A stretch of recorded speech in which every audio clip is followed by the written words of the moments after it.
Clarity is so important to me as an autistic person because I need to be able to map things out in my head in 4D to be able to understand them properly. Let me just explain what I mean. I need to ask the same question multiple times because it allows me to map out different parts of the response and to understand what I'm missing. To be able to work with information, I need to be able to understand it in lots of different scenarios and lots of different possibilities. I need to be able to consider it as a flowing thing, as if it's this 4D flowing map in my head.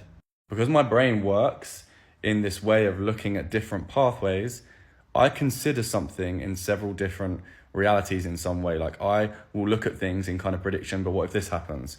What if that happens? But what if this happens?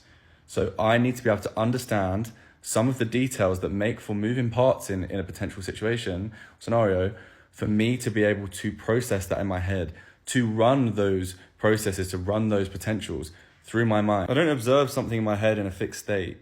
I almost can't help but look at it as this moving thing, this 4D, entity that, is in a timeline and has different potentials and different elements to it. And that makes it easy for me to get stuck on things. Because if I don't have certain parts of that, certain bits of information, I then get stuck in my thought process because there's bits of that moving part that aren't there for me to be able to run those thought processes, and I get stuck because there's things I can't predict. I need the information to be able to do that, and it gets confusing and really complicated. So for that modeling in my head to work, I need lots of input, and it's exhausting. It's a lot of building of information, and it means asking questions over and over again.